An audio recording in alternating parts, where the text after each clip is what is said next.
बुलाओ विनय दुबे को। बहुत कूद रहा था, बहुत कूद रहा था। ट्विटर डिलीट करके भाग लिया। कहाँ चला गया? एक सिंगल एफआईआर। जाके चमचाई करो ना नौवीं फेल का, तुम्हारी औकात इससे ज्यादा है भी नहीं। ये चमचे हैं ना, इसी तरह से सोचते हैं।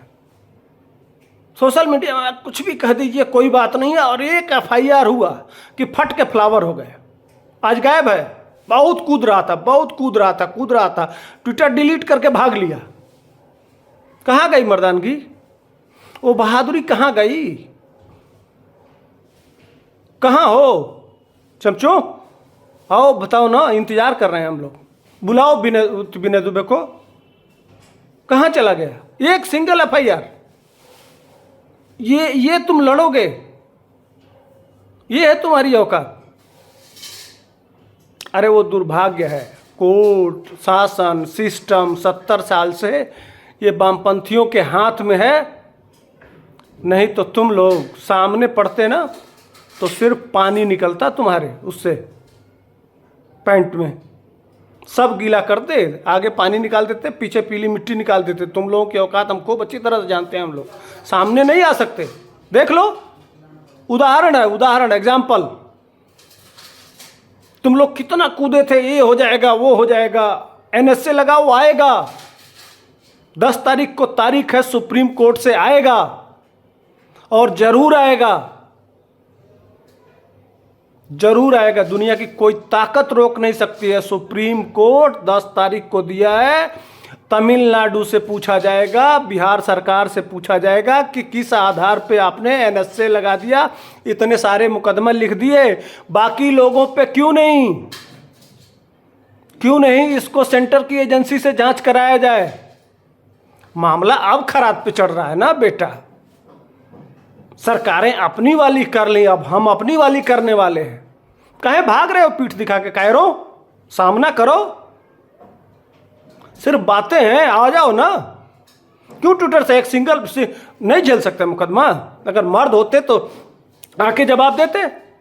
अगर तुम सत्य हो, सही पे रास्ते पे हो, तुम ट्विटर पे कह रहे थे कि नहीं मैं गलत नहीं किया हूं, तो आओ सामने, आके अपनी सफाई दो, कहो कि नहीं हमने कोई गलती नहीं किया है।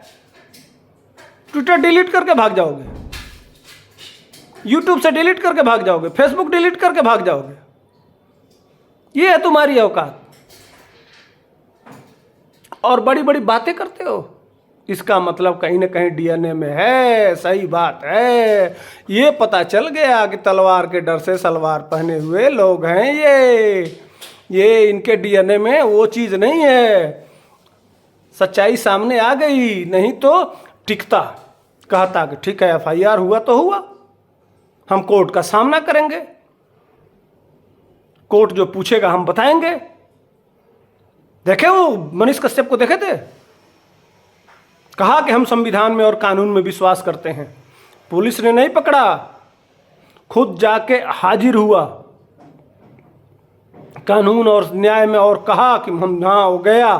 ठीक है, उसके साथ अब तुमने पहना दिया और हथकड़ी लगा दिया, सब कुछ किया, वो तुम्हारा शासन है। लेकिन वो शासन सत्ता वो बिहार सरकार की अंतिम कील है, जो ठोका जाता है ना कील।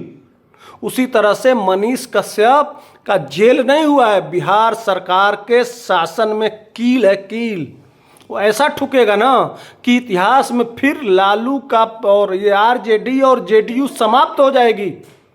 नई पार्टियां आ सकती हैं, लेकिन इनका वह लीला समाप्त होगा, यह तय है। सुनिश्चित कर लो। और जितने इस तरह के जितने ये चमचो हो ना, आरजेडी समर्थक लिखते हो क्या, आरजेडी जिंदाबाद, आरजेडी जिंदाबाद, आरजेडी जिंदाबाद, जाके चमचाई करो ना नौवीं फेल का, तुम्हारी औकात इससे ज्यादा है भी नहीं। उस बैल का पागल का जाके वो तेल लगाओ और नौवीं फेल की सेवा करो। इससे ज्यादा। और एक चोर वहां बुढ़ा चोर बैठा है, उसकी जाके चमचाई करो। मर्द के साथ नहीं थे। एक कहानी बताता हूं। एक राजा के वहां 3 लोग एक समान अपराध के लिए गए, समान अपराध के लिए, तीनों एक ही तरह से अपराध किए थे। तो राजा ने पहले वाले व्यक्ति को कहा कि आपसे ये उम्मीद नहीं थी। दूसरे वाले से कहा कि हम आपको देखना नहीं चाहते हैं। तीसरे वाले से कहा कि इसका सर मुड़ाओ और इसके मुंह में कालिख पोतो और गधा पे बिठा के घुमाओ। तो लोगों ने पूछा, दरबार में जो लोग थे वो पूछे कि भैया ऐसा एक ही सामान्य अपराध, मैंने एक तरह के अपराध के लिए इन तीनों लोगों को 3 तरह का दंड क्यों दिया? तो राजा ने कहा कि इसका निर्णय मैं कल बताऊंगा। तो जिससे कहे थे कि राजा ने कि हम आपसे ये उम्मीद नहीं थी, वह फांसी लगा लिया। और दूसरे से कहे कि आपको देखना नहीं चाहता हूं, तो वह उस राज को छोड़ के चला गया। और तीसरा वाला जो घुमा रहे थे वो अपने घर के पास पहुंचा, तो अब उसकी बीबी निकली, ये क्या हो रहा है? तो कहा देख नहीं रही हो, कुछ भी हो, हमारे पीछे इतने लोग नहीं हैं। तो ये तीसरे वाले जो कालिख पोत के मुंह घुमाने वाले लोग हैं ना, बेशरम, जो बेशरम लोग होते हैं वही है यह। चोरी में बिहार के गरीबों का पैसा चोरी करके उनको दर दर भटकने के लिए, जगह जगह गाली खाने के लिए, मार खाने के लिए छोड़ दिया जाएगा, उनको लूट लिया जाएगा, उनका पेट काट लिया जाएगा।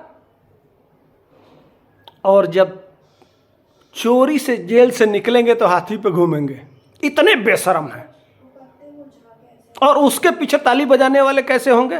तो वही समझ रहे हो ना, ये वही लोग हैं कि वही तीसरा जिसके मुंह में गधा पे बिठा के मुंह में कालिख पोत के घुमाओ तो घर जाके बेशरम। अरे हम लोग बिहार में तो साधारण परिवार के जो लोग हैं ना, पुलिस अगर दरवाजे पे आ जाती है तो वह सोचते हैं कि समाज में मुंह कैसे दिखाएंगे। लेकिन यह बेशरम कभी ईडी, कभी सीबीआई, इसका बाप जेल, उसकी माँ बहन सब घोटाले, चोर चोर चोर, पूरा खानदान चोर,